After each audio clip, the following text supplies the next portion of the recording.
بسم اللہ الرحمن الرحیم۔ تو رمضان اللہ تعالیٰ نے ہمیں ایسی بڑی محنت، ایسی بڑی دولت دی ہے اپنی آخرت کو بنانے کے لیے۔ اس میں جسمانی صحت بھی ہے اور اس میں روحانی صحت بھی ہے۔ اس میں جسمانی صحت بھی ملتی ہے اگر روزے کے مقصد کو سمجھ کے کھانا پینا رکھا جائے، اور روحانی صحت بھی ملتی ہے کہ جتنا جسم پہ فاقہ آتا ہے نفس میں روشنی پیدا ہوتی ہے، دل روشن ہوتا ہے۔ امام غزالی رحمۃ اللہ علیہ کا فرمان ہے، جس دن بھی میرے اوپر فاقہ آیا میرے اوپر علم کا نیا دروازہ کھلا۔ تو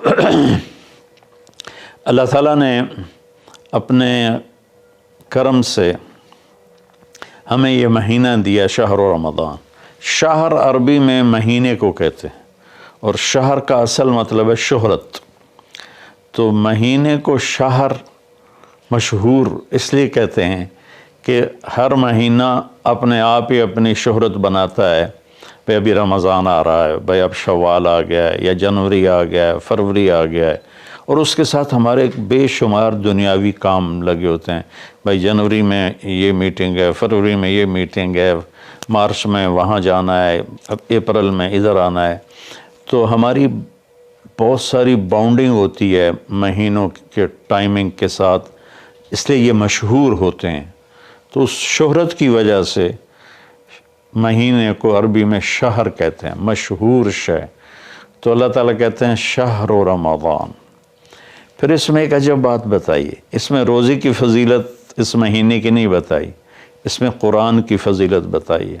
الذی انزل فیہ القرآن، روزے کا ذکر بعد میں کیا ہے اور قرآن کا ذکر پہلے کیا ہے کہ اب اپنی روح کو، اپنے روحانیت کو زندہ کرنا چاہتے ہو تو اس مہینے میں ہم نے قرآن کو اتارا۔ الذی انزل فیہ القرآن، جس میں ہم نے قرآن کو اتارا۔ 6 رمضان کو موسیٰ علیہ السلام پہ تورات اتری، اور 13 رمضان کو عیسیٰ علیہ السلام پر انجیل اتری، اور لیلۃ القدر میں ہمارے نبی پر قرآن اترا، اور 9 رمضان یا 10 کو داؤد علیہ السلام پہ زبور اتری۔ سارا آسمانی علم اللہ نے اس مہینے میں اتارا کہ مشقت کے ساتھ علم جڑا ہوا ہے، اور فاقے میں روح میں ایک روحانیت پیدا ہوتی ہے، تو اس سے اللہ تعالیٰ کی طرف سے وہ بہت کچھ ملتا ہے۔ تو اس میں اللہ نے کہا انزل فیہ القرآن، تو اس میں اشارہ ہے کہ رمضان کی عبادت قرآن بناؤ، جتنا قرآن پڑھ سکتے ہو۔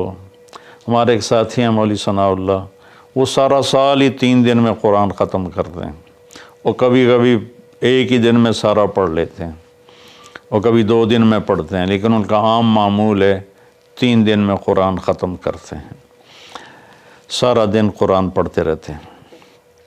بنگلہ دیش میں ہوتے ہیں، ہم رائمنڈ میں اکٹھے پڑھتے تھے۔ تو جتنا قرآن کے ساتھ ہمارا تعلق بڑھے گا، ہم قرآن کو پڑھیں گے، سمجھیں گے۔ ہم نے صرف قرآن کو ختم کے لیے رکھا ہے، جی مولوی صاحب آ جاؤ ختم پڑھ دیو، انہوں نے چند آیات رٹائی ہوئی ہیں، وہ آیات پڑھ دیتے ہیں، ختم ہے۔ کوئی کہیں اور سے پڑھیں تو کہ تسی تو جی ختم ہی نہیں پڑھیا، او بھائی قرآن پڑھ کے سنا دیتا ہے، اور کی کرا؟ نہیں تسی ختم نہیں پڑھیا، کیونکہ وہ آیات نہیں پڑھی جو ہمارے ان ان پڑھ مولویوں نے، مولوی تو ہوتے نہیں، وہ بس حافظ ہوتے ہیں اور وہ دیہاتوں میں امام بن جاتے ہیں۔ تو انہوں نے وہ جو ایک رسم بنا دی ہے، تو قرآن رہ گیا ختم دلانے کے لیے، قرآن رہ گیا فال نکالنے کے لیے، اور قرآن رہ گیا ہے مردوں پر پڑھنے کے لیے۔ بچے جو لوگ مالدار ہیں وہ، اور تھوڑے دین کا بھی شوق ہے، وہ مدرسے کے بچوں کو ہائر کرتے ہیں اور باپ کی قبر پہ بٹھا دیتے ہیں، وہ قرآن پڑھتے رہتے ہیں، پتہ نہیں وہ پڑھتے بھی ہیں کہ نہیں پڑھتے۔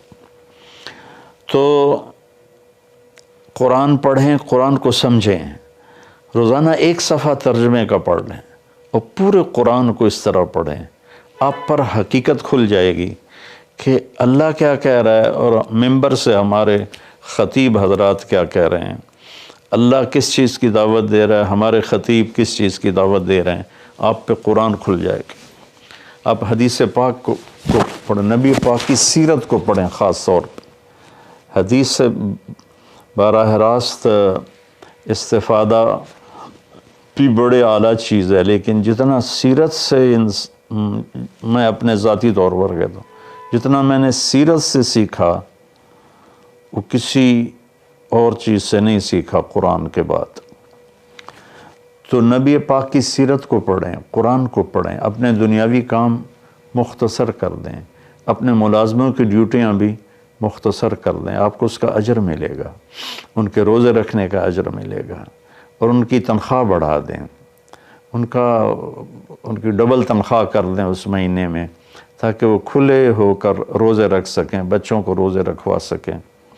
ہم تو ایک افطاری پہ ہزاروں روپے اڑا دیں اور ان کی پورے مہینے کی تنخواہ چند ہزار ہو تو وہ کھل کے روزہ تو نہیں رکھ سکے گا۔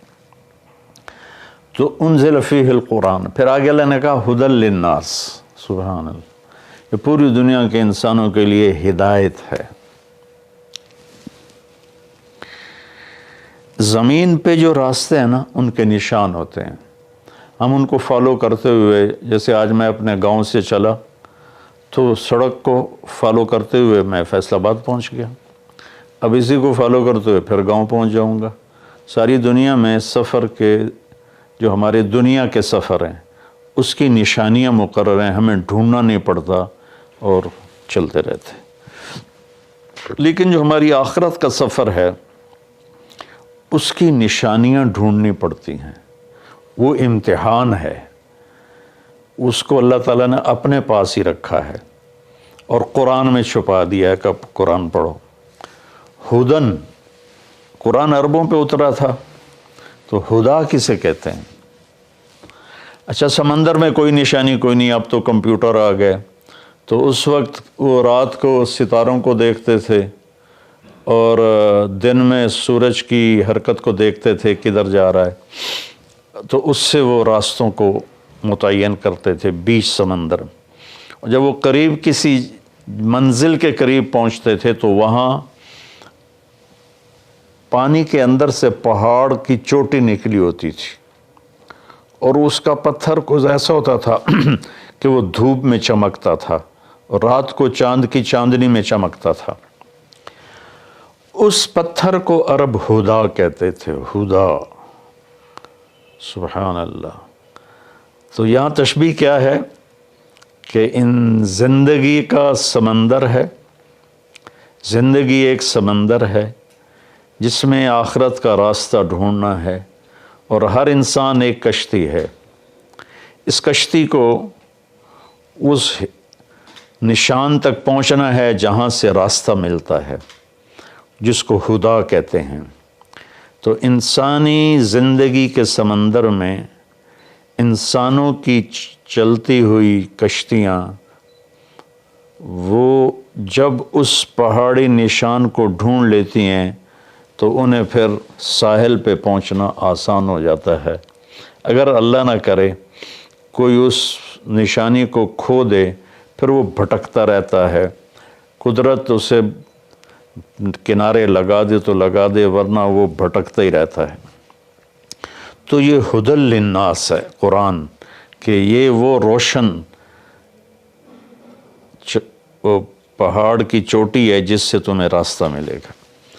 اب اس کو تھوڑا پیچھے سے ہم لیں، سورۃ فاتحہ سے ہم نے اللہ سے کہا اہدنا الصراط المستقیم، یا اللہ ہمیں ہدایت عطا فرما سیدھے راستے کی، یعنی وہ چٹان عطا فرما، اس چٹان تک پہنچا جو ہمیں سیدھے راستے تک پہنچائے، جس پر تیرے نیک لوگ چلے، جن پر تیرا انعام ہوا، اور ان لوگوں کے راستے سے بچا جن پر تیرا غضب ہوا اور ناراضگی ہوئی۔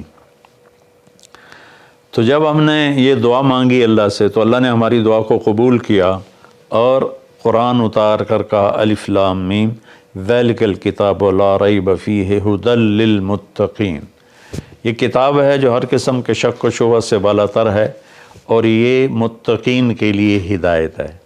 یہاں کا ہدی للناس ساری دنیا کے انسانوں کے لیے ہدایت ہے، یعنی اگر ڈھونڈنا چاہو اس چٹان کو جو تمہیں منزل تک پہنچائے، اس خوبصورت چیز کو جو تمہیں اللہ تک پہنچائے، تو وہ قرآن ہے، ذالک الکتاب لا ریب فیہ۔ اور خاص طور پر جو تقوی اختیار کرے گا اسے اس قرآن سے راستہ ملے گا، وہ اس کو پہچان کر چلتے چلتے چلتے چلتے اللہ اس کے رسول کے دربار میں کامیابی سے پہنچ جائے گا۔ تو ہمارے بر صغیر میں قرآن کے ساتھ اٹیچمنٹ کوئی نہیں۔ یہ مختلف بزرگوں کی کتابیں لکھی پڑھی ہیں، ان کی سیرت، لکھنے والا کون ہے، اس میں جو واقعہ ہے وہ کہاں سے نقل کیا ہے، اس کی کوئی سند نہیں۔ ایک بزرگ تھے، وہ 25 سال جنگلوں میں خاک چھانتے رہے، سرے سے شریعت نبوی کے خلاف واقعہ ہے کہ میرے نبی نے رہبانیت نہیں سکھائی، اور ان کی شان بیان کرنے میں یہ واقعہ میں نے بھی پڑھا کہ 25 سال جنگلوں کی خاک چھانی، شہر میں ہی نہیں گئے، تو یہ تو عیسائی راہبوں سے بھی بڑھ گئے۔ لا رہبانیت فی الاسلام، اسلام میں کوئی رہبانیت نہیں۔ تو ان قصوں کی نہ کوئی سند ہے، نہ کوئی دلیل ہے، نہ مصنف کی حیثیت کا پتہ ہے، تو ہم قصے کہانیوں میں گم ہیں، اور بس قرآن پاک کے ساتھ بے وفا ہیں، قرآن سے وفا نہیں کی، قرآن کو سیکھا نہیں، قرآن کو پڑھا نہیں، قرآن کو سمجھا نہیں۔ اب تو اردو مفتی تقی صاحب دامت برکاتہم کا ترجمہ ایسا عالی شان ہے کہ جو تھوڑا سا بھی اردو جانتا ہے وہ اس سے پورا نفع اٹھا سکتا ہے۔ تو ہدی للناس وبینات من الہدی والفرقان، یہ پہلے ہدا پھر ہدا، تاکید کے لیے کہ یہ پوری دنیا کے انسانوں کے لیے ہدایت کا پیغام ہے۔ اگر تم اپنے ذہن کو صاف کر کے اسے پڑھو گے تو بینات من الہدی، تو یہ ہدایت کی خوبصورت نشانیاں ہیں، اور حق و باطل میں فرق کر کے دکھا دے گا قرآن، کہ اس لیے قرآن کا نام فرقان بھی ہے کہ یہ حق کو الگ کر دیتا ہے، باطل کو الگ کر دیتا ہے۔